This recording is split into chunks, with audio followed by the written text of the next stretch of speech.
ہم نہیں دیکھ سکتے کہ ہم پر کیا ٹیکس لگنے جا رہا ہے, میری تعلیم پر کیا خرچ ہوگا, میری صحت پر کیا خرچ ہوگا. کیا یہ سننا میرا حق نہیں ہے؟ کیا یہ اکھاڑے ہیں؟ کیا یہ کبڈی کے میدان ہیں جہاں پر آپ ایک طرف سے 50-60 لوگ غنڈے بن کے نعرے مارتے ہوئے حملہ آور ہوتے ہیں دوسرے بینچ کی طرف؟ کیسی بات ہے یار. میں پروٹیکٹ کروں گا اپنا رائٹ, اور جو ممبر, یہ میرا رائٹ ہے speaker, I will protect this right. This book says that. اور میں آپ سے بتاؤں, دیکھیں میں نے جو پرسوں رولنگ دی, I could foresee it.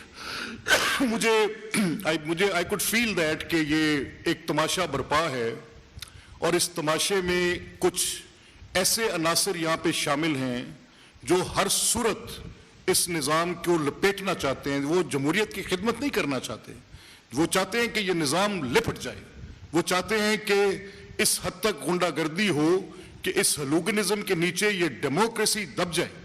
They are doing no service to the democracy. They are actually enemies of the democracy. یہ جمہوریت کے دشمن لوگ ہیں. ان کی جمہوریت میں کبھی گالی ہوتی ہے؟ جمہوریت میں ٹالرنس ہوتی ہے. جمہوریت برداشت کا نام ہے. جمہوریت ڈیویڈنڈز پبلک کو دینے کا نام ہے.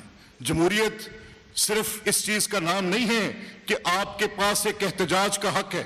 ہاں, احتجاج کا حق مجھے لیڈر آف اپوزیشن نے کہا, it was a very civil way of asking. انہوں نے پوائنٹ آف آرڈر پہ پوچھا کہ یہ ہمارا حق ہے احتجاج کرنا.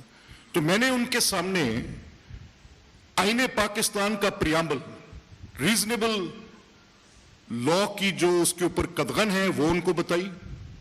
اس کو میں نے 19A article constitution of Pakistan کا بتایا, ایک تقابلی جائزہ پیش کیا.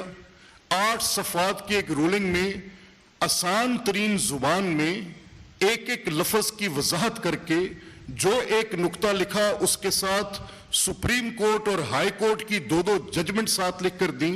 ان کو فیض آباد دھرنا کیس جب باقاعدہ طور پر لوگوں کو لا کر بٹھا کر ملک کا نظام کلیپس کیا گیا, اور آج اس کی سزا نسلیں بھگتیں گی کہ وہ جو کچھ کیا گیا اور آج ہم وہ جو بھگت رہے ہیں.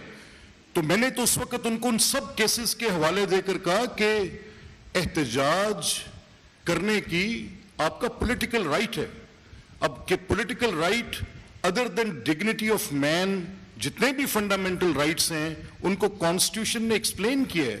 تو میں نے ان سے کہا کہ ملک صاحب, آپ لیڈر آف اپوزیشن ہیں, انتہائی باعث تکریم ہے میرے لیے, میں آپ کے سامنے یہ رولنگ رکھ رہا ہوں. اس رولنگ میں کہیں پر یہ گنجائش نہیں, میں یہ نہیں چاہتا کہ ڈیڈ ہاؤس ہو, میں no I don't want that. It's a lively house ہونا چاہیے, لیکن ایسا نہیں ہو سکتا کہ آپ اس ہاؤس کو ہوسٹیج کر لیں اور میں اس کو ریسکیو بھی نہ کروں. یہ نہیں ہو سکتا, ممکن نہیں ہے. آپ کے پاس رائٹ ہے ٹو ایکسپریس یور سیلف, لیکن کس حد تک کہ ڈس آرڈرلی نہ ہو, کس حد تک کہ راؤڈیزم نہ ہو, کس حد تک کہ کوئرلنگ نہ ہو, کس حد تک کہ آپ کا ہاتھ میرے گریبان تک نہ جائے, کس حد تک کہ 2 ممبرز آپس میں میری بات کرنے کو, میرے فریڈم آف ایکسپریشن کو اپنے شور کے نیچے دبا نہ دیں. اسی لیے اسپیکر کو ایک کارڈینل پوزیشن دے کر کسٹوڈین کے طور پر بٹھایا جاتا ہے.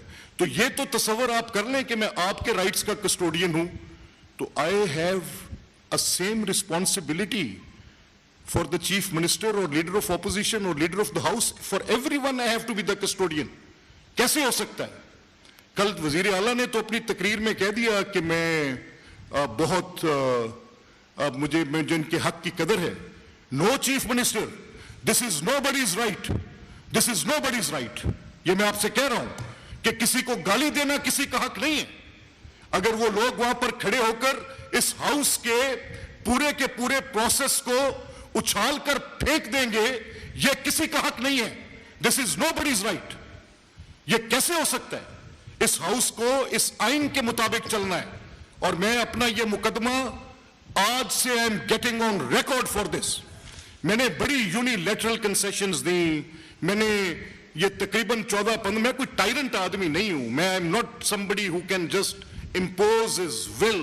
میں ایسے خامخواہ اپنی کوئی رائے کسی پر مسلط کرنے والا بندہ ہی نہیں ہوں. میں نے تو 16 جب سے یہ اسمبلی فارم ہوئی ہے, in all eventualities I had the courage as a speaker to say no to your arrest warrants. I wrote the letters کہ نہیں دوں گا, کوئی ممبر اریسٹ نہیں ہوگا. آپ کی حکومت کے ساتھ ٹٹ فور ٹیٹ کا جواب تھا. جب آپ کی حکومت تھی اس جگہ پر اور یہاں پر speaker Parvez Sahab was like an elder to me, جب وہ سپیکر تھے, کم از کم 50 ایم پی ایس کے خلاف یہ پیچھے کلا گدر سنگھ میں پرچہ, میں خود گیا ان کے پاس,